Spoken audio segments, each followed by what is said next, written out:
Yes, folks, it's Tales from the Jails with John G. Sutton. Do please like and subscribe if you will. That's very kind of you. Today I'm going to talk about a problem that's arisen with the Prison Governors Association. They put a representation into the Home Office through the Ministry of Justice stating that the prisons and the criminal justice system is effectively inoperable state of affairs.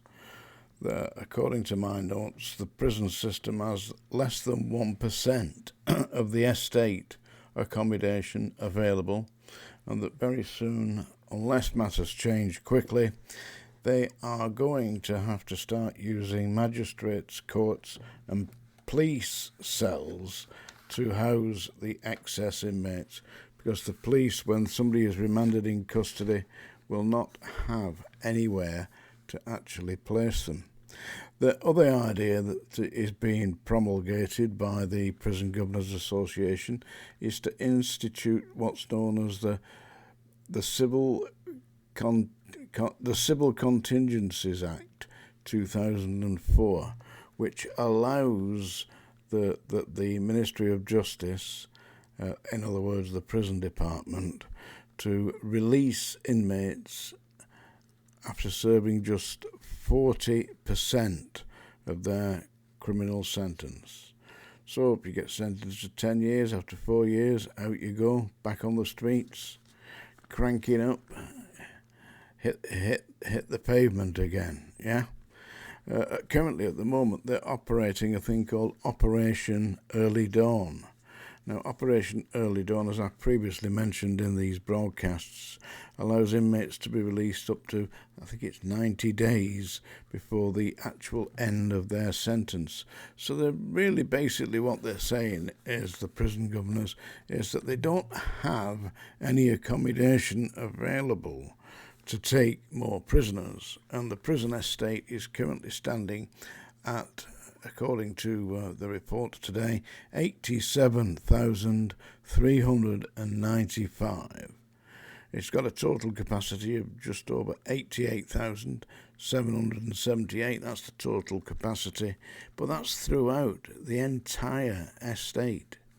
So jails like HMP Liverpool, HMP Birmingham, Wandsworth, Pentonville, Wormwood Scrubs, Strangeways, all full, no accommodation.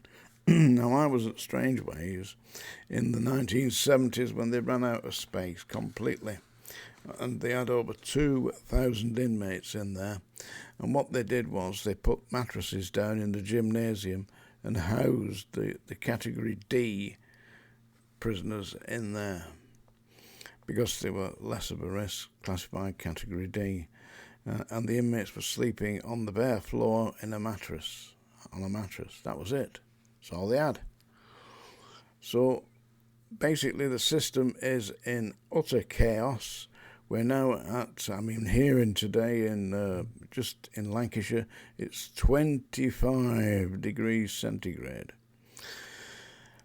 In London it'll be about 30, and I previously yesterday stated that when it gets to that heat and it's in massively overcrowded jails with no air conditioning, you're going to find that the inmates are less than cooperative.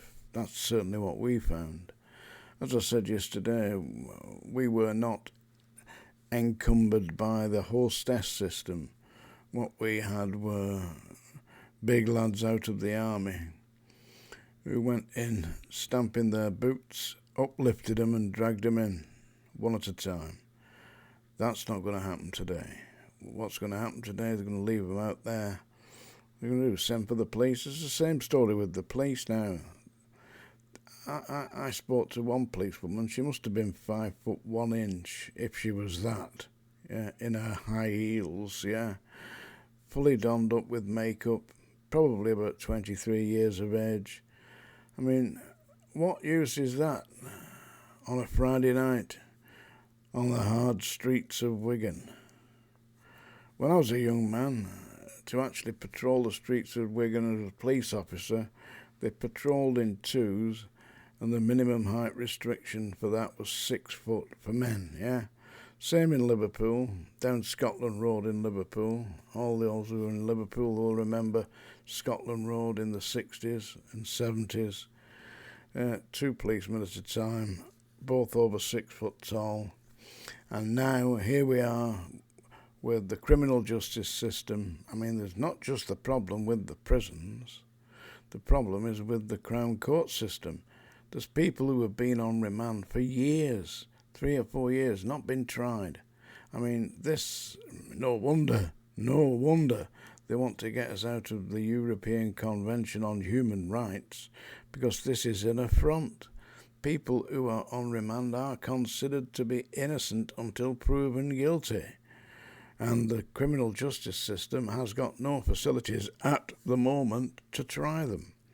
Now, I realise that we can't have any Tom, Dick and Harry who's been committing offences, running wild on the streets, notching more crimes up on their belt.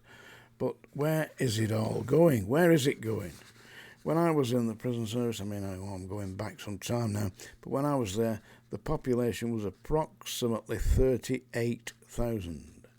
So since I left, we've now got another 50,000, taking it up to nearly 88,000. What kind of a carry-on is this? I just don't see where it's going to end. I mean, there's got to be a solution here.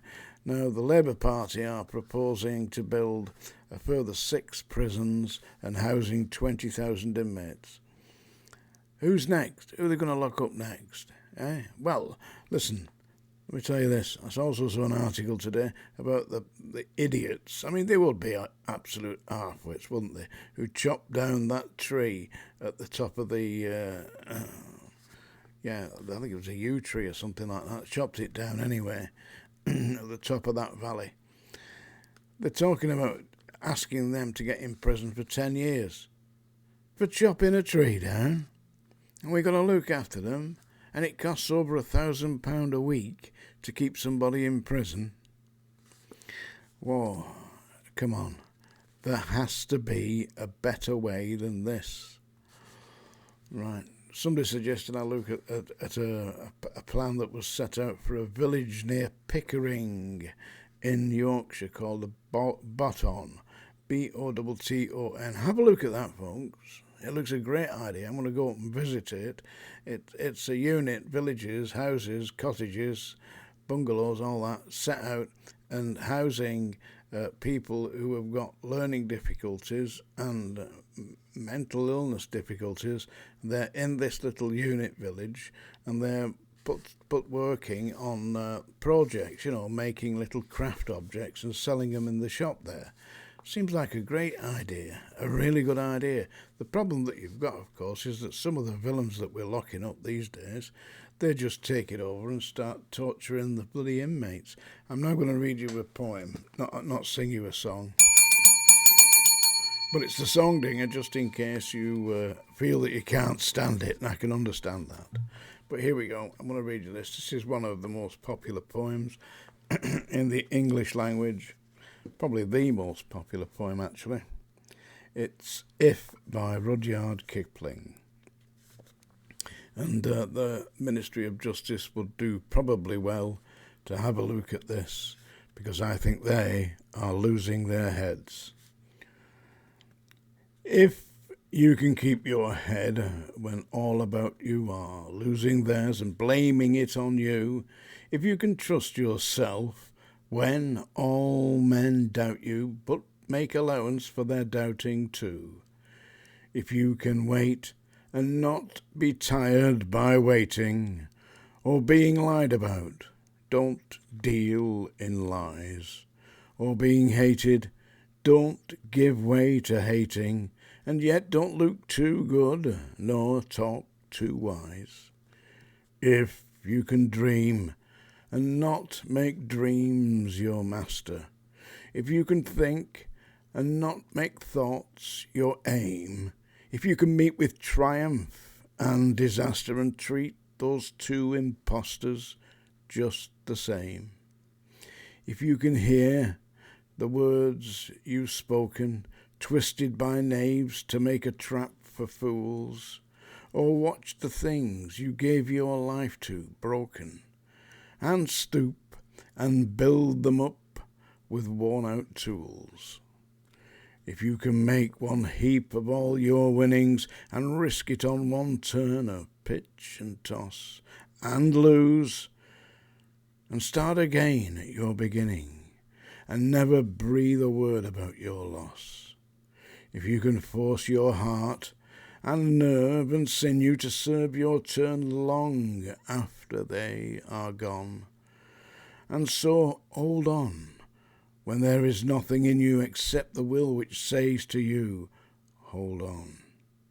If you can talk with crowds and keep your virtue, or walk with kings, nor lose the common touch, if neither foes nor loving friends can hurt you, if all men count with you, but none too much, if you can fill the unforgiving minute with 60 seconds worth of distance run, yours is the earth and everything that's in it, and which is more, you'll be a man, my son.